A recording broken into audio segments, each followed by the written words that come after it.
Good morning, good afternoon, and good evening wherever you are in this world.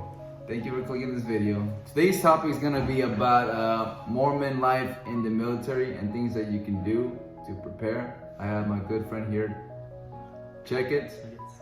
He's from Anaheim, California. Utah. My Served bad. my mission in Anaheim, California. There we go. I'm from California, Los Angeles as well. So we kind of connected that in that way. But straight to the topic. I have a couple of questions for you, Mr. Checketts. So, as a Mormon, what are the Packiness Essentials that you should bring as an LDS service member? So when I was first starting off, could never find a video, and that's why we're making this video. But the main things is if you have gone through the temple and you're in doubt, the biggest thing is you're gonna want to bring your temple garment. You could buy the military issue one, the green one, like this one, at the distribution center that's closest to you. You need your temple recommend, and you need a CAT card or your active duty orders when you leave. So if you've gone through depth, you're in depth and you've signed your contract, you need to take your contract with you that they printed out and take it with you to the distribution center, and you're able to show that to them. They're able to know that you're going active duty, and they'll allow you to purchase those. You're gonna need to bring about 8 pairs of those. They run the same size as your t-shirt. You're gonna want maybe a size smaller, so if you wear large, maybe a medium for a top, because you're gonna want it to fit more snugly, so it's higher up in your neck, so it looks more presentable. Okay. And the other things you're gonna want to bring, if you can, is also if you have the Melchizedek priest and you go to the temple, is consecrated oil and a vial. You're gonna be able to use those. They can't do anything about you having those because they are religious items. Okay, to the viewers that don't know, what do you call that religious attire that you guys wear? So the religious attire is called the Mormon. It's known. People call it the Mormon underwear, but the proper name is called a temple garment, and it is for those that have gone through the temple, which is part of our church's house of the Lord, which is what we call it. It's called the house of the Lord, and it's where the Lord, or Jesus Christ, and God are able to preside on this earth, as it is dedicated to them, and it is made solely for the use of the work for the dead, also known as ordinances for living and deceased. Interesting. That I did not know. Okay, so another question that I have is, can you still receive blessings at the temple even if you don't wear the temple garment as instructed? Because you said you do have to wear it at certain times. And can you elaborate on that? Yeah, so for those that aren't members or haven't got the temple garment is to be worn throughout all day, every day. There's certain times you don't need to wear it, such as swimming, you're in the shower, you are sweating. If you're gonna go work out or you're gonna do something you don't want to really wear it, you don't have to. And if you are making love, is another when you don't have to. At the time you don't have to wear it. But the other time you do sleep with it on, and you do wear it throughout the day underneath your regular clothes. What else do you want? Can we talk about how you do all those things and also follow the regulations of the Army? Because you told me that you still have to follow regulations. Mm-hmm. So how do you go about that? So kind of like piggyback to the last question, how you can receive the blessings. So even though when you're in regulations, you wear your PTs. They're gonna have to wear your PT sometimes. So you're under regulations, you're not allowed to wear anything underneath your PTs unless you have you can wear underwear or drawers underneath the PT bottoms, but you don't have to. But you can't wear any shirts or anything underneath your PT top, your PT t-shirt. And sometimes you'll be wearing your PTs all day. Sometimes you won't. Sometimes you'll go from your OCPs to your PTs, and so you're not gonna be able to. And when you're in basic training and AIT, you have to sleep in your PT attire, your PT uniform, summer PTs, which is just a short sleeve t-shirt and pretty much kind of like basketball shorts a little bit. And you're not able to wear the temple garment with you during that time, but you still are able to receive the blessings because the Lord knows, that you're doing your best you can to wear them when you are allowed to, but under regulations you're not allowed to wear them at those times. So just know that when you're wearing PTs, you can't wear your temple garment, but you're still receiving the blessings and still having that protection promised to you as prescribed in the temple. Okay. How was your experience at the basic training. We're both currently in AIT, but I was kind of curious how his experience was during the Sunday service at the LDS services. So if you kind of touch on that. So yeah, I went to Fort Jackson, he went to Fort Leonard Wood, but they're all pretty much the same generally because it's under TRADOC, which is in charge of AIT and basic training, and all of any schools relating to the military. So jump school, drill sergeant school, all that is all the same under TRADOC. So the services, LDS services, they're 2 hours long, 2 hours 30 minutes. So 2 hours or 1 hour and 30 minutes, depending on kind of what that base prescribes and what the church representatives kind of have it. So it's going to be, you're going to go to a company. This part is for all religions to be the same. So you're going to have your battalion, which is going to have 6, 7 companies. You usually have Alpha, Bravo, Charlie, Delta, Echo. So about 5, maybe a little more, maybe a little less. It all depends on that basic training and how they decide to hold those battalions. But you're about 5 battalions. Each battalion is going to be in charge of a different religious service. Mine was Echo, so I was in Charlie. I'd go to the Echo CTA, which is where the Echo company, like they form up every morning for first formation, final formation, everything like that. I'd go there and wait, and they would transport us to the chapel that the LDS service was being held at. We'd go there, and that's how it is for everybody. You go to that specific company, but after that is just LDS only. Is you go there, you would sign in,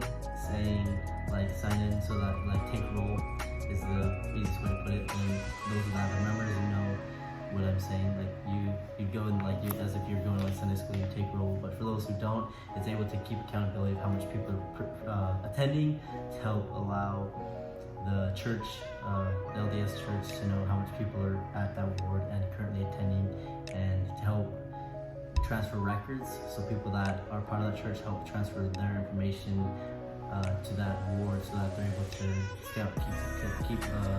keep tab, as in a good way of knowing how to help them, how they can be serviced by the church, how we can receive the blessings from the church also. And you just go throughout. You start with sacrament, have the hymns, prayer, sacrament. You have a few people talk. After that, switches to Sunday school, priesthood, or relief society, depending on what they have that week. And at the very front, you can get blessings from the elders. So there are missionaries there to teach, and there are also just people like me that have the priesthood that are giving out blessings for comfort, counsel, healing for those that are sick, people that need counsel from. Most people that I ran into and gave blessings to will receive counsel from the Forge and the final ACIT, because those tended to be the hardest things for people in basic training. Okay. One last question. I didn't write it down, but I'm just curious. Prior to making this video, we're talking about mission and how Mormons go on mission. It's an option, right? Yes, it is an option. Right. So, do you know if you can go on mission if you were to be in the military? Like, if you were to be, you're National Guard, right? Mm-hmm. But what if you were active duty? Would that would that constitute you the right, since it's religion-based, to go on mission while you're active? Do you know anything about that? Yeah. So it's the same. So when you're active duty, you cannot serve a mission. So if you're 18, want to go active duty when you're 18, you can go on a mission. You can go active duty, but you have to wait till the end of your contract before you're able to serve a mission. As of National Guard and reserves, I don't know about reserves, but I know at least National Guard in the state of Utah, and I'm pretty sure it's a general statement. Usually, you're able to sign in, do your contract, go to basic training, go to AIT, and then able to take 2 years of leave to do your mission. And that's, so what it is whenever you sign a contract, when you sign a contract in the Army as enlisted, you sign an 8-year contract. It's always 8 years. You sign 8 years, and you can choose between 4 or 6 years of it's called active reserve.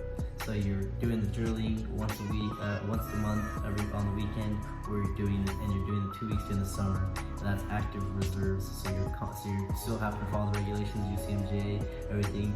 And then you have 8 years. So that's out of 8 years. So you can do a 6-year or a 4-year.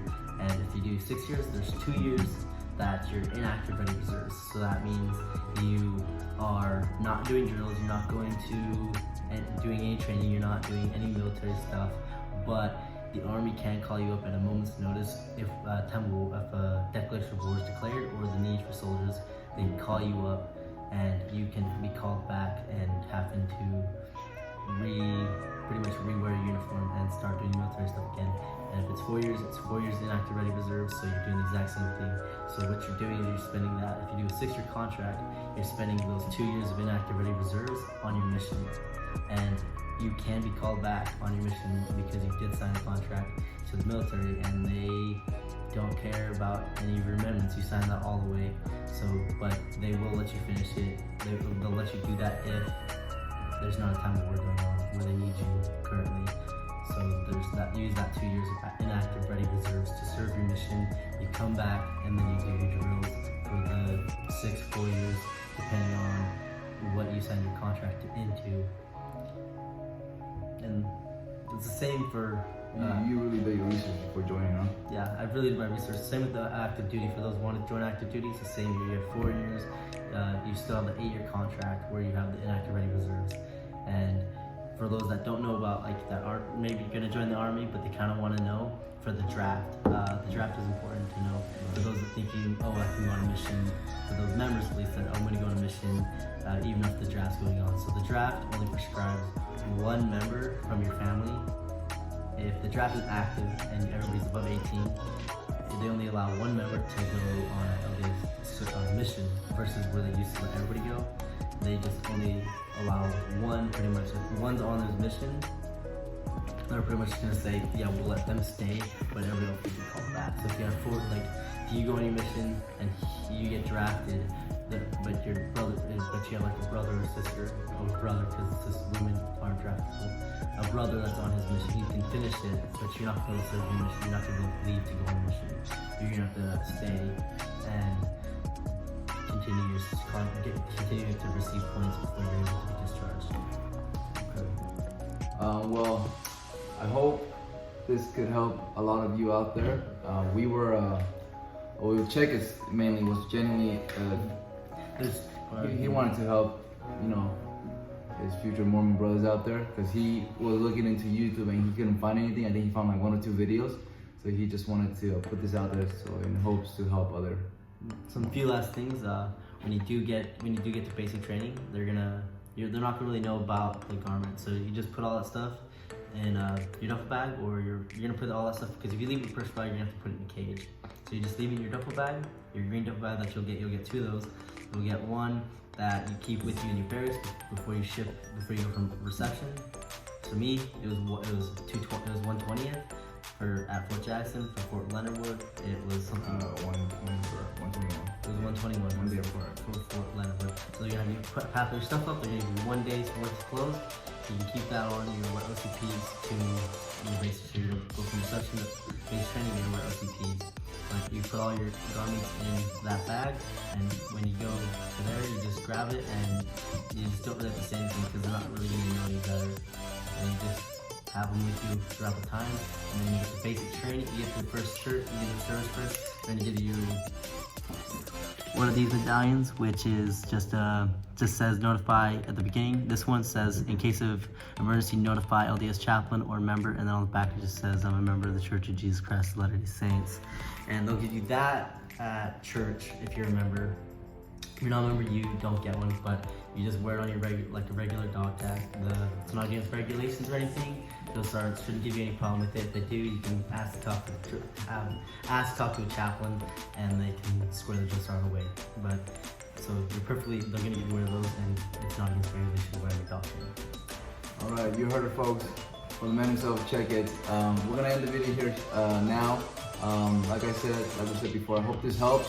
There's people out there genuinely that want to know and who have the same career paths like my boy over here, Checketts. So I hope you like this video. Do you have any social media that you want to put out there?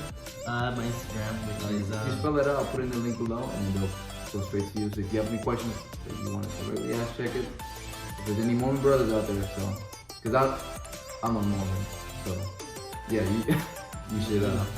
Yeah, I'm not You Mormon. wish you was. I wish I was. That's what he's saying. But just spell it out for them, and I'll put in a link. For those that want to bring scriptures, they be fine to bring them. They can't do anything against that too. Religious text for anybody, any religion. Religious text is protected under your First Amendment, and the military does allow you to have that with you. All right, bro. Yeah. Awesome. Social media, you don't want to put that? My Instagram, you can follow my Instagram at pretty sure it's cowboy.